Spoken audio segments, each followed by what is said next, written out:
Chioma went to the bush to fetch firewood. On her way back, she met a young man, a prince in disguise, with two men who looked like ordinary helpers. The prince had disguised himself so no one could easily recognize him. Chioma greeted them respectfully and hurried along because she had a time to go home. The prince called her, but she kept walking. She had been warned never to be late. Her heart beat fast. She wondered, who are these men? What do they want? She increased her pace. The prince and the guards also quickened theirs. When Chioma realized they were following her, she dropped her firewood and ran for the house. She was terrified.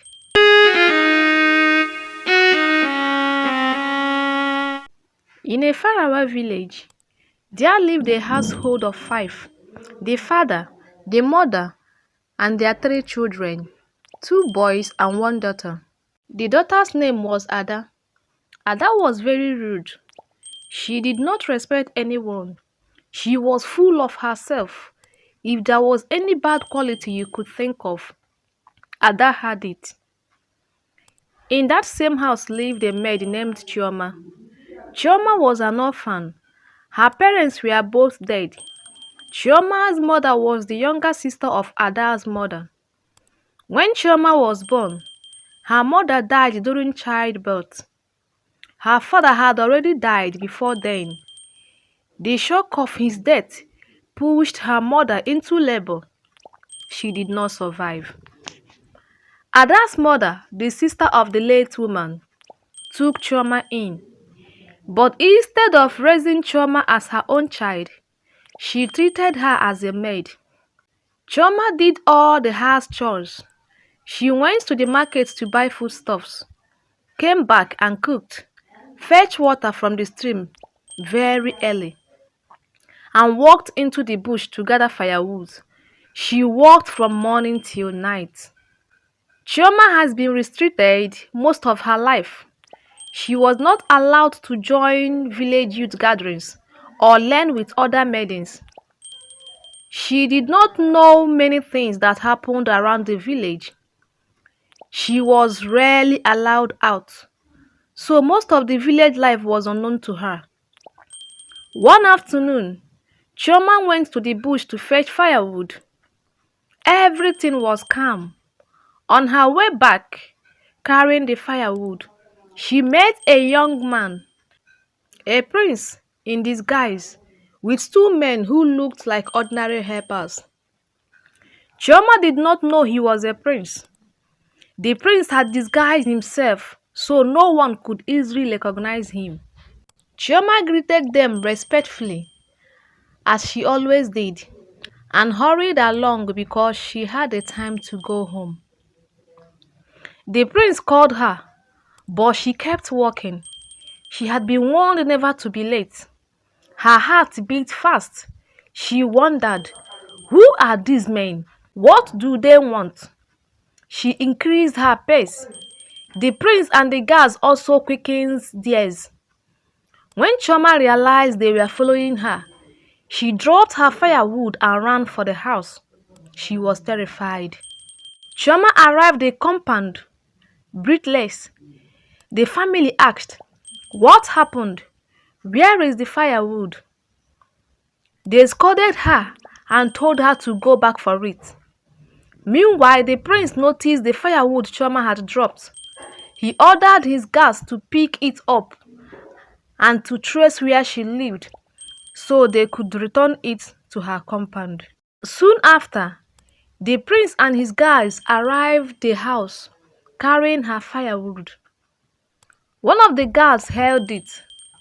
When the family saw the prince, they were surprised. Ada stood there too. The prince and his men apologized to Chioma for frightening her. Their attention was only on Chioma. They hardly looked at anyone else. Ada tried many times to get the prince's attention. She walked around, used little strategies, did all she could, but the prince did not notice her at all. He was only focused on Chioma. When the prince left, Ada's father and the two boys teased Chioma, saying, "Wow, the prince actually came for you." Ada grew angry at their teasing and ordered them to stop. She and her mother sat, wondering why the prince had only paid attention to Chioma. From that day, the prince could not rest. He had fallen in love at first sight. He kept thinking of Chioma and smiling alone in the palace. He could not sit still. His father noticed the sudden joy and asked what made him so happy, but the prince said nothing. Early the next day, the prince left the palace alone and went to the place where Chioma had met him the previous day. He waited there because he wanted to see her again. He had already fallen deeply in love with her. That same morning, Chioma woke early to fetch water. To everyone's surprise, Ada also carried her pot and went with Chioma. Ada had never done harsh chores like fetching water, but she joined Chioma because she wanted the prince's attention. When they reached the spot, the prince was already there, waiting. Ada hurried forward, hoping to meet him, but the prince passed her and went straight to Chioma. He spoke to Chioma kindly. He said, "I mean no harm. I have fallen deeply in love with you. Can we talk?"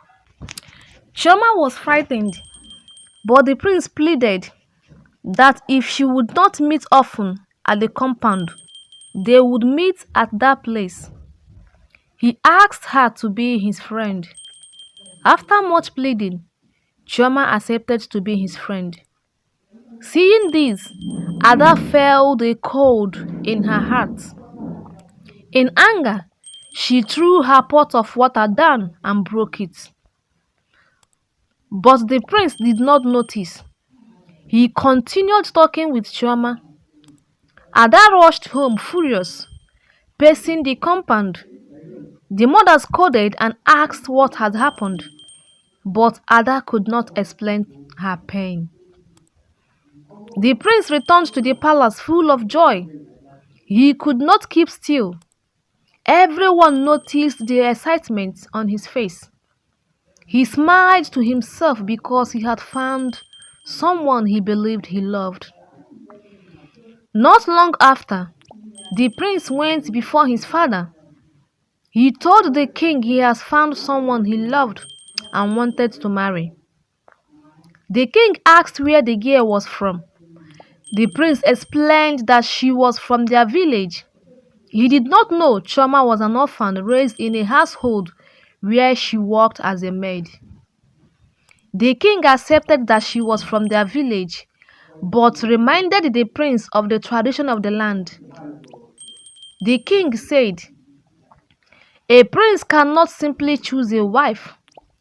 During the gathering and the ceremony, all the maidens of the land must come out to dance. The prince must choose from those maidens. The maiden who dances the most and pleases the people, the prince and the king, will be crowned queen. The prince was troubled because he did not know whether Chioma could dance well enough.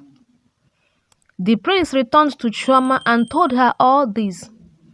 Unknown to them, Ada had come earlier and hid nearby to listen. When Ada heard that Chioma must dance to be chosen, her heart leaped with joy. Ada was already the best dancer in the village. She led other maidens and taught them. Ada was sure she could win. She laughed inside, confident the crown would be hers. Chioma had never been allowed to join the maidens' gathering or dance practices.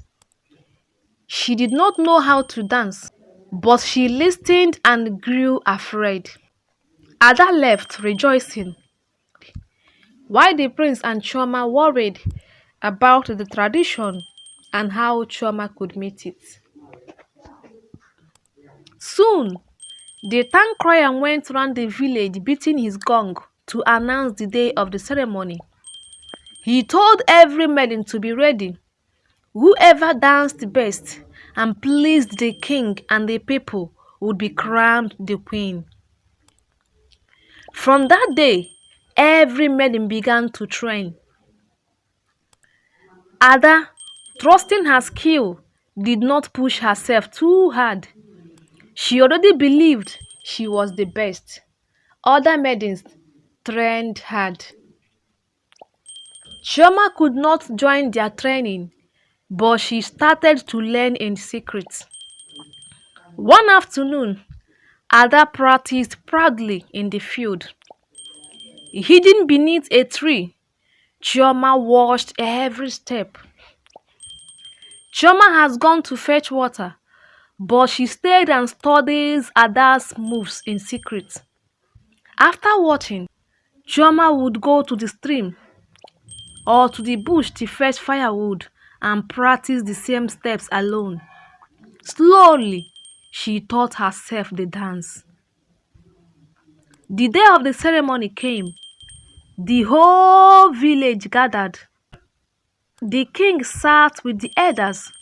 The prince sat by his father.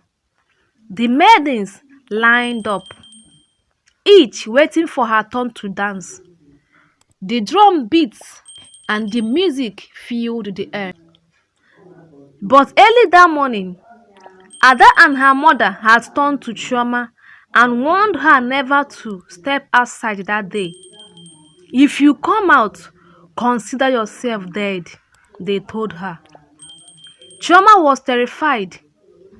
Yet the father and her two brothers had told her to come to the ceremony. Even if she did not dance, she should at least watch. Torn between fear and hope, Chioma wept in the house. At the ceremony, the maidens danced one by one. None of the first ones were chosen. The prince grew restless because he could not find the one he loved. Finally, it was Ada's turn. She stepped forward, danced with pride. Her steps were sharp and graceful.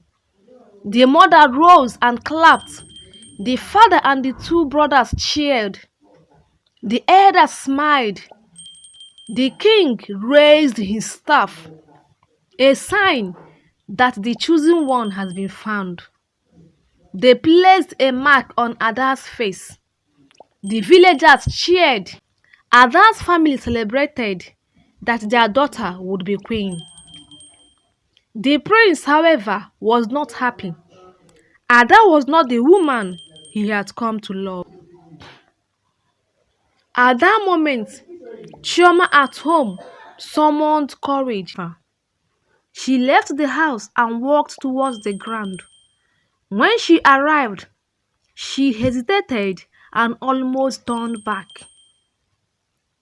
But she thought again, this is my only chance. Either I become the queen or I lose it forever. She stepped forward. As she approached, she saw Ada's mother watching her. Fear struck Chioma and she began to run back. The prince saw her and called out, but she still ran. The prince rose and told his father, there is still one maiden who has not danced, the one who just ran away. I cannot conclude until she has danced. The king agreed and sent the guards to bring Chioma back. When they brought Chioma forward, Ada felt disturbed, but told herself, no one can take this crown from me. I am the best. Chioma cannot dance well enough. Ada trusted her skills and sat confident. The drums began again. All went in silence. Chioma began to dance, slowly at first, then with growing fire and grace. Her feet moved with rhythm. her steps flowing. The king's face lighted up in surprise and joy. The elders nodded. The villagers rose. Everyone clapped and cheered. The maidens and the palace guards watched in wonder. The prince stood up from his chair, his eyes fixed on Chioma, admiring every step. Chioma danced and danced. The crowd cheered louder and louder. The king himself rose, smiling, moved beyond words. Even the prince could not hide his joy. Ada saw this, her heart sank. Her mother sat down in shame, unable to clap. Ada bowed her head and began to cry. She could not believe the crown was slipping from her hands. Then the king lifted his hand and ordered the music to stop. He directed that the mark on Ada's face be wiped away. The guards rushed and removed the mark. Then before the people, the king placed the sacred mark upon Chioma's face. Ada and her mother stood up, ashamed, and left the ground before the ceremony ended. The villagers cheered even louder. The king proclaimed, "This maiden shall be queen."